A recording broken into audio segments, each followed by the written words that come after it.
Okay, my network, we're here today at one of my offices in 801 Brickell Avenue. I'm with Eddy Leal. Eddy has been doing a great job at telling people to vote for him, knocking a lot of doors, meeting new people. Eddy, I'm very proud of you. You know, I'm your friend, but I'm also supporting you. And I'm very proud of what you're doing thus far with your campaign. You know, this is a business setting. We have done things in people's houses and everything, but this time I wanted to do it in a business setting because there's a lot of business people that are worried about what's happening to our district, and a lot of the people that are living behind us in Brickell Key and Brickell Bay Drive and Edgewater. And I needed to make sure that everybody knows Eddy. Some people are already here, some people are all the way. But I want you to tell the people, my network, and the people that are gonna be listening to this, why we're here, Eddy, and why you're the best guy for the job. Ephraim, thank you for the opportunity. My name is Eddy Leal, and on November 7th, I'm gonna tell you why the only choice, if you want a competent and professional city commissioner, is Eddy Leal on November 7th. We need a commissioner that understands the district. Our district ranges from Coconut Grove to Morningside. We have issues that deal with single-family properties and from high-rises. For 5 years, as you know, Ephraim, I've been the president of my condo association. I'm also an attorney. I graduated from Duke University, and in the last 3 years, I've actually worked at the city of Miami. I have extensive experience working in the city by drafting legislation and helping usher that legislation for it to pass. What we need, and why I'm running, is because we need someone that understands the system, can build on that understanding, and cares about our future. You know, I have a young family. I have a 3-year-old daughter and a 5-month-old Sebastian, and we need someone that care about the family, has values, and has long-term goals for our district. So with your support, we'll be able to cross the finish line. And the last time we ended up second place. Right. We almost won. And I tell everybody, if you want someone that is a professional, that has a reputation, and got things done at the city under challenging times, I'm your only candidate. And that's why I ask that you vote for me on November 7th. One of the things, thank you, Eddy. One of the things that the reason that I got involved, and one of the things that I've been telling a lot of people, that they ask me, why you want to get involved in this? Why you want to get into politics? Why this? The things that are happening in District 2, in Miami as a city completely, is really bad, but what's happening in District 2 is bad. I've been living in District 2 for 23 years. I have my businesses here for 23 years. Many of the people that are here are dear friends of mine that actually have seen the negative change of what's happening to the city of Miami. We both see it. Eddy's office is next door. My office is over there. We have seen the change for the worse in this district. The current commissioner is not helping. She had the opportunity for the last 6 months to be able to step up, to make changes.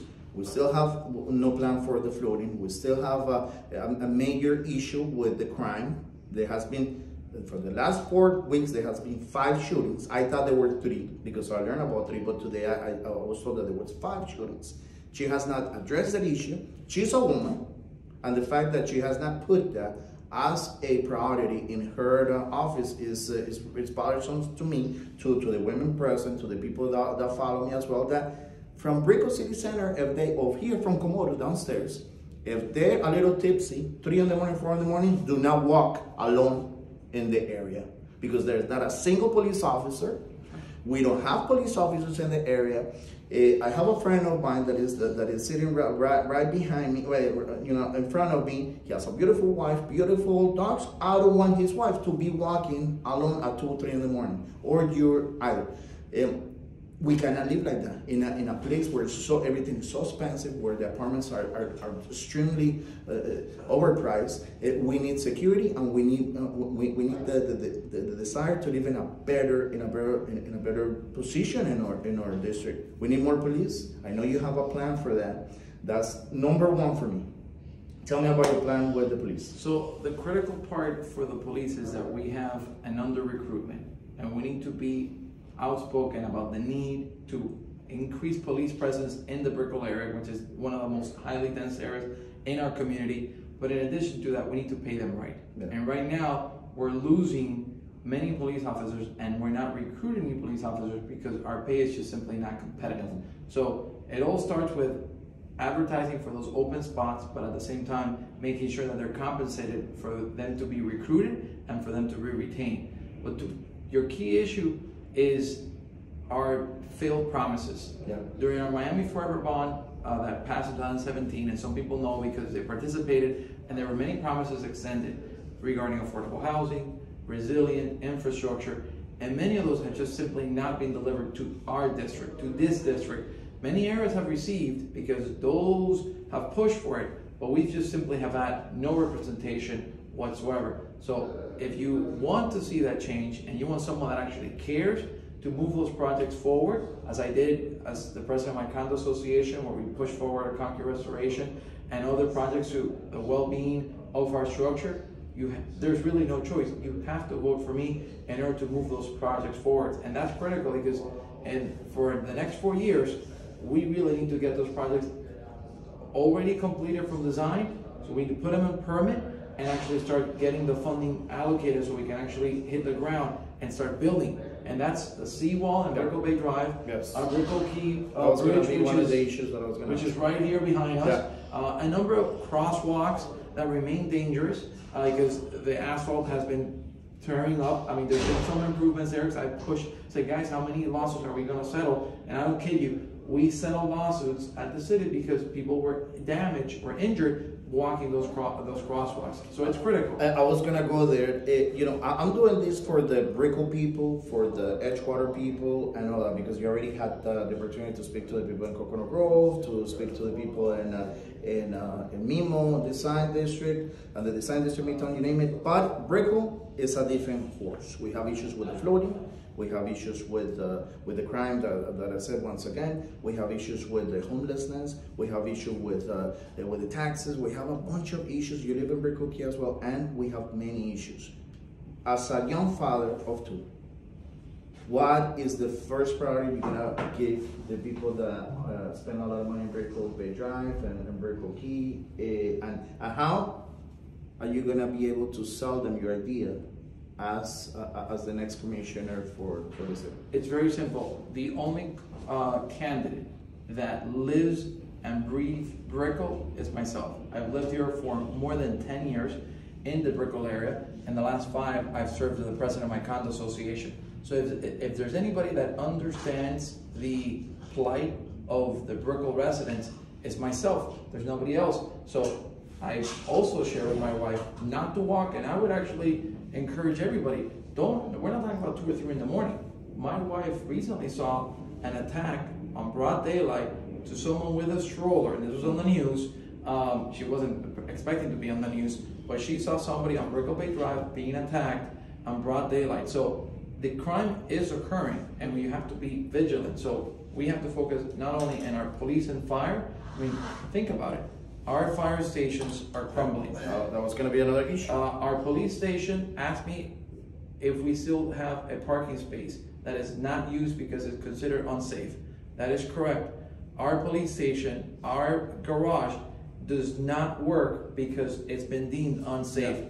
And the other thing that people actually do not know, and they're also surprised, is that our evidence room until recently got flooded. So yeah, wow. Our infrastructure for our police and fire are, let's just say, in desperate need of attention. So we need to kind of make sure that if they're going to be patrolling and we have their back, they have our back. So that starts there. And then what I mentioned earlier, our infrastructure. Our infrastructure here is long overdue, and nothing has happened for a very long time. And that's to mention it again, our Brickell Bay Drive seawall to prevent the surge that destroyed Brickell Avenue during the Irma storm, and Brickell Key that is long overdue the project to improve and reinforce that bridge and our crosswalks. I mean, all of these areas are critical for our infrastructure. You know, talking about firemen and the fire, you know, we have a bunch of buildings that if something happens in a building like this, I don't think this station in Brickell, I really don't think is ready. And I'm the only one that is saying this. because I put gas next to the fire station, and I always see they're really old fire trucks. The guys, I don't know where they are, and every time that something happens in any of the buildings that I have access to, 2 or 3 people come, and it takes forever to shut off the alarm. Technology is not there for them. Communication is not there for them. And that's the fire department that we depend on. Again, the new commissioner has 6 months to put a lot of priorities. 9 months. Actually, 9 months. 9 months. To put a lot of priorities on the table, to put a lot, to push a lot of the priorities in North District, and she has not done it. Let's talk about the park, about the Morris Park. It used to be, back in the day, it used to be Perricones. All of us spent time there, 20 years. Actually, I met Sabina Cobo there when she was a reporter, and you name it. And today, because Eddy told me about 3 months ago this, the park is open. She opened it up, but then in 10 months, it's gonna go back to the Morris family. Why was that a priority in her office? I still don't know. We're talking about the unethical crisis that we're going through in City Hall, the unethical money laundering, the unethical stealing, the unethical favors, the unethical, all of this. I don't know. That sounds very unethical to me. I'm not a lawyer. I'm a private citizen that has raised a concern. Sabina Como has not answered me. I know you had hearings. She has not answered you as a private citizen and also as a lawyer, because you put a lot of legal questions there. And let's talk about that, Eddy, because regardless of that you're running for commissioner, she needs to explain about this park. And if in 9 months this park is gonna go back to the Morris family, why do we have Sabina Cobo as a commissioner? If you don't win and she's still in power, in 9 months, I want her to answer this video. I can tell you without a doubt that unfortunately will no longer be a park. What happened was, and if we can maybe get a little bit closer over here, we meaning the city of Miami spent almost $500,000 in. You wanna do it? Perfect. We spent about $500,000 in a almost 300 page document that was the parks master plan. So the idea is, let's study our parks and let's figure out what's necessary, what's not necessary, and how we can expand them. As part of that research made on the areas that the study calls park desert. What does that mean? There isn't a park, or there is a need for more park space. One of those areas happens to be Brickell. No surprise, it was identified. Well, in that, as incredible as this might sound, the same day that this parks master plan was approved, it was the same day that there was a settlement that was entered into where the city was going to abandon this park, the Allen Morris Park. We were going to be paying the upzoning, and it will no longer be a park. And we're paying for all the maintenance until it actually turns over to the developer. So that's black and white.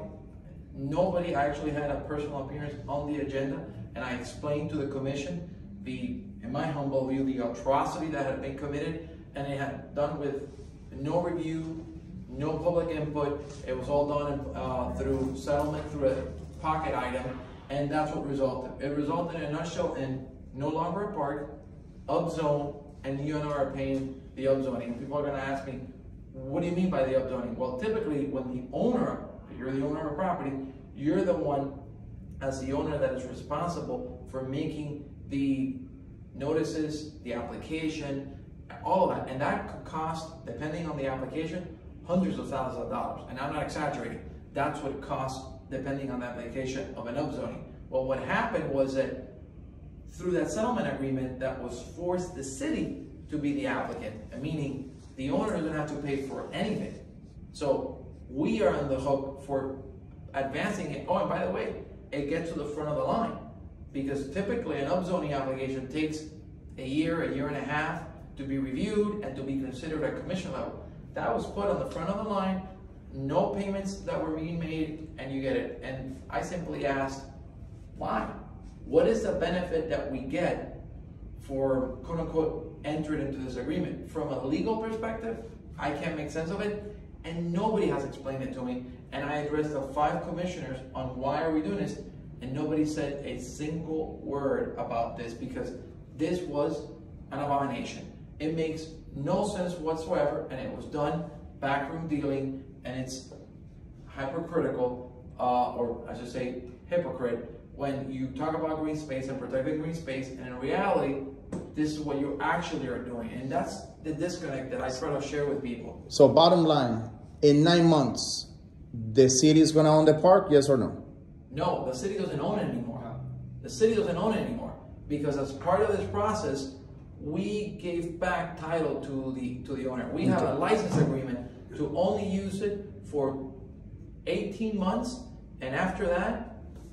Okay, so in 19 months, what do you think is going to happen, and where are we standing as residents regarding the disadvantage that that property is going to serve us? You will no longer have a park there. Okay. That's a reality. You will no longer have a park, and the owner will be able to create a skyscraper as much as you can. Okay, what day is today, Eddy Leal? Today is October, help me out. 25th. 25th. Thank you. Perfect. October 25th. Of what year? 2023. Okay, so we're gonna go back to this video. If we're lying, okay.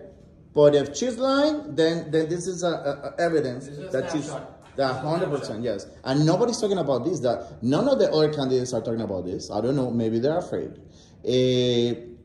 Nor James Torres, nor Damiana Pardo, nor herself, as Sabina has talked about this. Very vague. No, she's referred to as the grand opening. Exactly. But there's really no grand opening. The grand opening is that this park, yes, during your election cycle, you'll say that you opened the park, but the reality is that if you look at the documents and you study the issue, this is a complete lie to the public. Yeah. Because you're not opening. The park will be closed very soon after this ends. And by the way, this topic was brought up at a radio interview, Spanish radio show, and she didn't even show up. Yeah. It was a lobbyist that showed up to argue, and when I and the radio host said, well, will this remain a park? He couldn't answer. He was like, it will not remain a park. And don't forget that you actually spoke to the owner, to the lawyer of the Morris family. He was there. He was present at this interview. He confirmed it. He couldn't answer your question that park was not going to be theirs in 18 months later. Correct. Because it won't be. So, you know, again, we have to go back to this video. Okay, thank you so much, Ed. Question. What I'm hearing is that they set this up a while ago. So they were just trying to tax defer the property until they decided to develop it. It got big enough that it's worth their while. Yes, I think at some point it became financially viable for them. I think it was financially viable get it from back, the beginning. and then they sued, and they're like, "Oh, we won the property. That property's ours. It belongs to us." And you're like, "What do you mean?" Yeah, the good lawyer. Okay, so ask him a question, Jill, to Eddy. You just met Eddy. You're not endorsing Eddy, but I would like for you to support him. Ask him a question regarding... I'm going to ask about my condominium Yes, do that. situation. Okay, since the collapse of the building in Miami Beach, we have now this 40-year checkup on all the properties, and so they're trying to, I guess, go back and look at the structure and infrastructure of the buildings and repair what they find and give them time to fix it. Okay, so my opinion is that every condominium has to make some adjustments. Okay, what's your question, beautiful? The question is there any way that we can hold down these boards from raising our homeowner maintenance fees? Because I, in my building, will be paying $2,000 a month to just go to the pool, or I could have the best membership in a very excellent club, as opposed to being in my building. For that Great question for the people that are listening to this video. Jill just asked a question that a lot of people would love to get an answer. Here you go, Mr. Leal. Which is your answer? So it's very simple. You are correct. The state passed laws after the Surfside calamity that increased the cost of business as usual of an association. And The pain has been felt differently depending on the building. Let me elaborate. If you unfortunately lived in a building, and I can tell you that from personal experience because I'm the president of my condo association and we're going through this process right now. And if you ask me who was the one that pulled the permits and organized the general contractor, it was me. So I know what you're describing. It not only, the increase had not only been as a result of the recertification process that you're mentioning, but also the insurance. The insurance crisis has been terrible for condo associations. So your policy that used to get property in GL and other coverages that you're required to carry and mandated by the law, now they're 30, 40, 50%, 100% more than what you used to pay. And I always tell my residents, I don't have a copy machine that I can get $100 bills. It's impossible. But I think that from the city's perspective, what I've advocated for and advocate as your commissioner is that we need to have a way to minimize expenses. And I've heard anecdotally that many of the building permits that are being procured by the condo associations take a very long time. And what does that mean? Then what that means is that your GC and your bids are fluctuating, because if you're waiting for a permit 6 or 8, 9 months, what it used to cost to repair something 6 months ago is different what it costs right now in order for you to start the project. So my commitment, and I've said it publicly, is that we need to have a division of the building department that focuses exclusively on building permits that are being pulled from condo associations. Because then when the president or whoever's in charge of the committee of that project for that building, they'll be able to have an interface that they'll say, okay, we're pulling a permit for waterproofing, for concrete restoration, for paint, for whatever it might be, and this is all areas that are required to be electrical because of 50 or 40 year recertification has a structural and electrical component. They'll be able to quickly get those permits and they'll be able to move and hopefully conclude the project sooner rather than later. So that's a commitment that I think helps minimize or mitigate the expenses that many people have. Now, how to stop it? There's no stopping it, and that's why I mentioned, like, if you've lived in a building, and that's just the reality of it. If you've lived in a building that they've deferred or have had no increase in maintenance or haven't reserved for anything and they haven't paid it in the last 15, 20 years, I'm sorry, the reality is that now that type of neglect won't be permitted. You can't. The law specifically says recertification. Yeah, we're talking about recertification and the expenses associated with the structure and the electrical, and that's just a reality. I think that you have to be very involved. That's why I got involved in my board. I went to the meetings and I was kind of shocked to see the conversations. You can't get normal conventional financing if the building's under a 40 or 50 year. And that's the other component. If you're not doing this legally mandated, you essentially will not be able to sell your units because I want to just of course. No.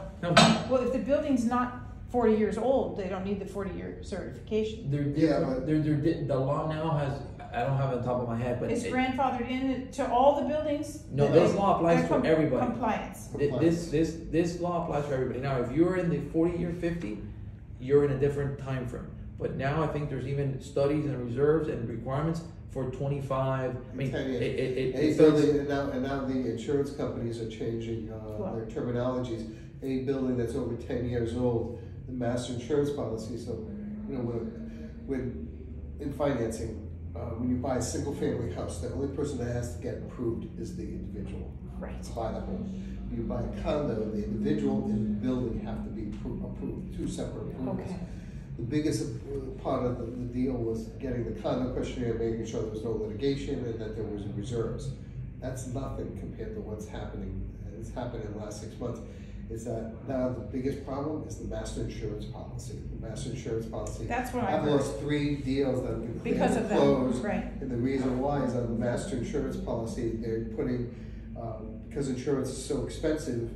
Condo associations have increased their deductible from 5% to 7.5%, which is a great aid for Fannie Mae. Fannie Mae doesn't accept it. They won't accept it. And then the second terminology is ACV. What does that mean, AC? Actual cash value of the roof. David, I'm not gonna film you.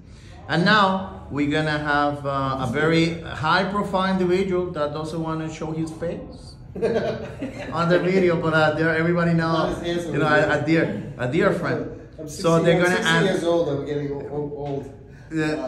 So he wants to ask a question to Eddy Leal, and here we go. The traffic and the sidewalks and the I mean that intersection right after 7-Eleven. Mm-hmm. I mean, I'm surprised no one's gotten killed there. Okay, high-profile individual. There's too Give much. me a specific, not address, but a specific intersection. 13, which is Coraway, and Brickell Bay Drive. Okay, 13. You know, just the traffic, the parking spaces, the road isn't big enough. The stop signs is just it's just waiting for someone to die. And let me add to that. Whether you're walking, driving, or whatever. Yes. I mean, And let me add to that. As a matter of fact, right now I have a claim against City of Miami because there's 5 huge potholes in that specific location, right after 7-Eleven. That messed up my SL500, the shocks and the tires. And right now I have an issue with the City of Miami. They don't care. And what this profile individual has asked you is, can we do something about the traffic in that intersection, in that location, which is right there, Brickell Bay Drive and Coraway? but when they start doing that construction in that empty space, I know it's going to be a nightmare. That's just a reality. It's going to be a nightmare. because he's gonna supposedly the small building, the small condo building that he tore down. Okay. They're gonna extend the parking lot into that area. Then, but how are they going to cross that? How are they going to cross that street? Like a walking, I don't know. Brickell Bay Drive and Coraway. Okay. Okay, so answer the question, Mr. Lal. So anyhow, We're all of having- that, just all that congestion and Hold on. traffic and stop signs and it's only gonna get worse. It is, with that particular construction, I mean, we're not identifying exactly the location, but once that construction starts, the reality is that they should be putting to the city a mitigation plan. And a plan for how they're gonna do traffic, because they're gonna have first the foundation, and then all the cement trucks that are gonna be coming on a regular basis. So, where they're gonna come, are they gonna come on 15th, are they gonna come on 14th, are they gonna come on 13th? And where they're gonna, egress and ingress. So that's kind of the first plan. But to your specific area, I remember working some years ago, getting a traffic turn signal on 15th. That was always a signaled intersection.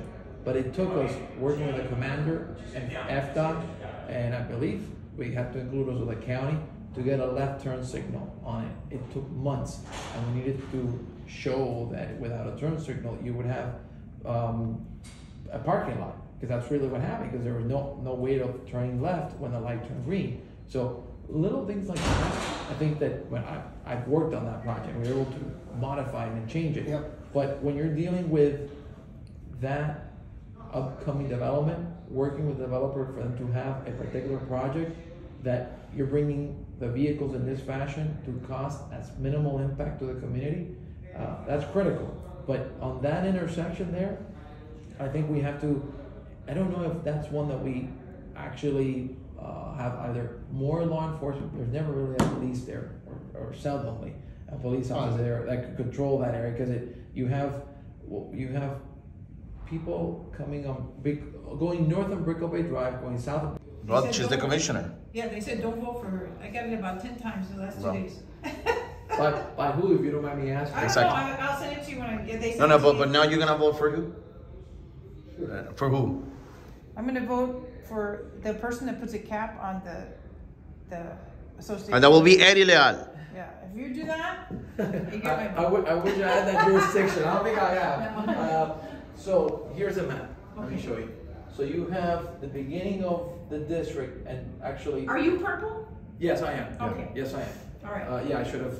Yeah. That's all right. Should have mentioned the purple. Yes.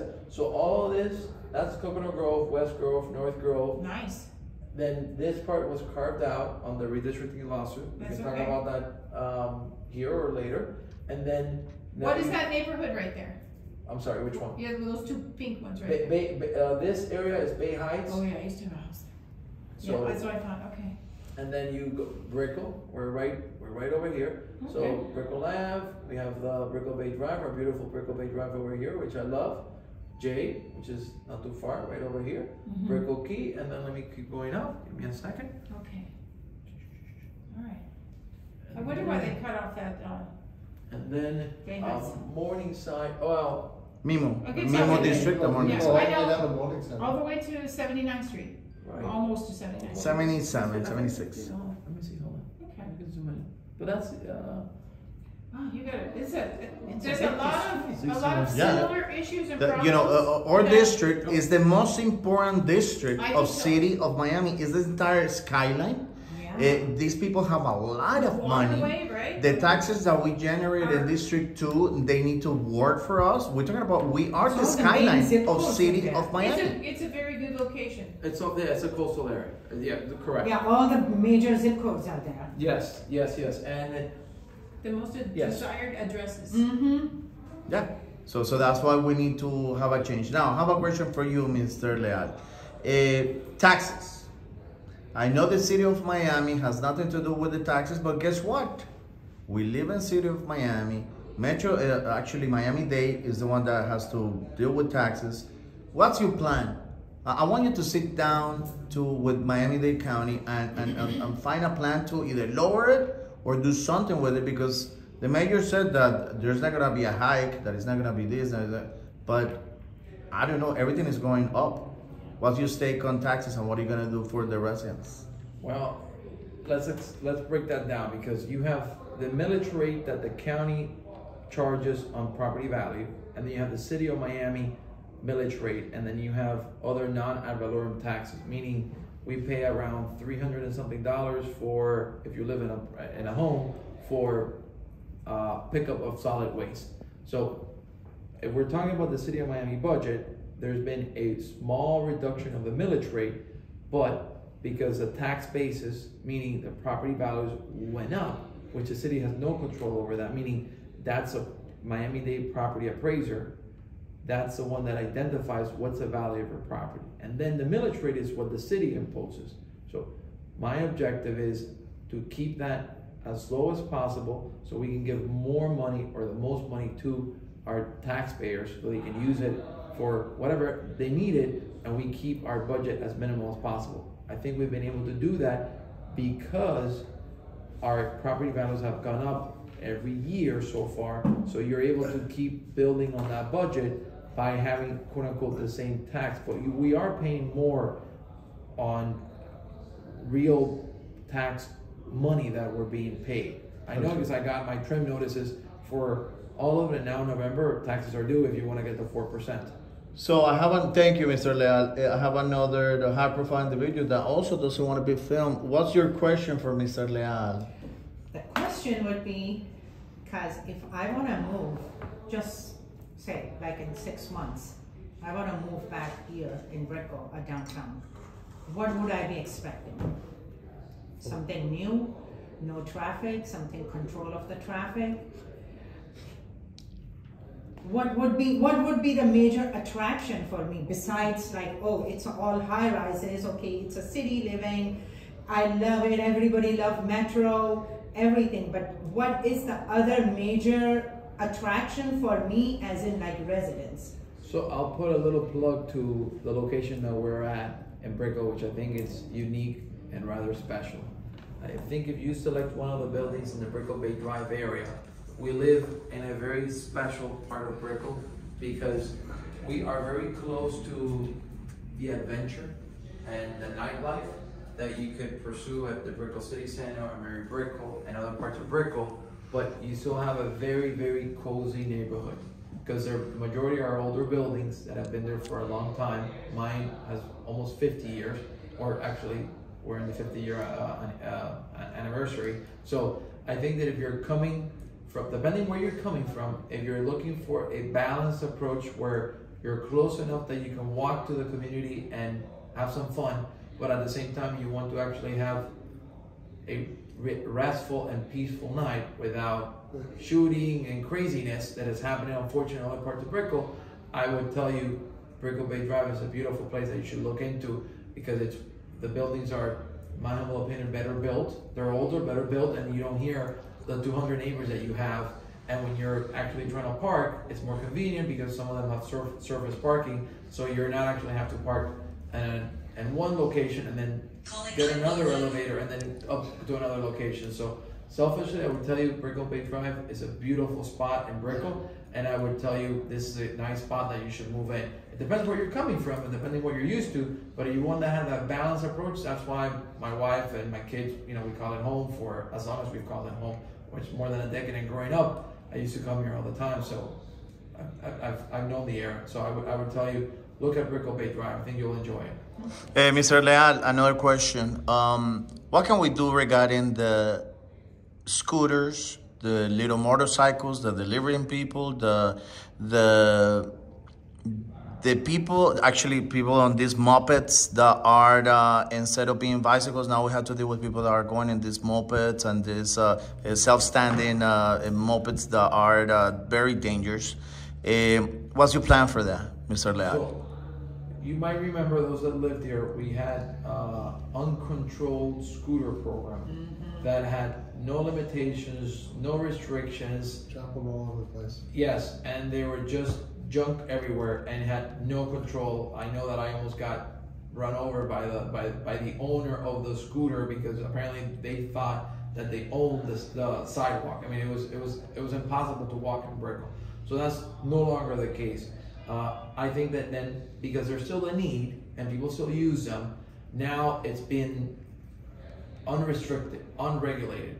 So there has to be a fashion that we can generate some rules that were actually being developed, but they stopped. Like most things in the city, they started developing rules or a process and then they ended it. And I think that there's a way that we're better able to manage that and making sure that sidewalks are sidewalks for people walking and not for using equipment that people are using. I think that's safety of the pedestrian is critical. So that's my objective. And if we're going to bring a version of scooters or a version of that, like electrified equipment, we need to make sure that we have designated spots. It can't just be dropping them off everywhere, which was a disaster. I mean, you stumbled and they were everywhere. There was just no control. And on top of that, there were no limitations. You could have 400, 500 scooters, and then Company 2 could have another 600 scooters. That was... it was a shit show. Yes, it was. So that you learn. Many cities did it this way, and it was just like an open-ended model, and there was no restrictions, and we know that it was a terrible idea. What's that? It's pandemic chaos. What's that? Pandemic chaos. Oh, yeah, it was. Thank you, Mr. Leal. Another question, the metro. I've got a rock, so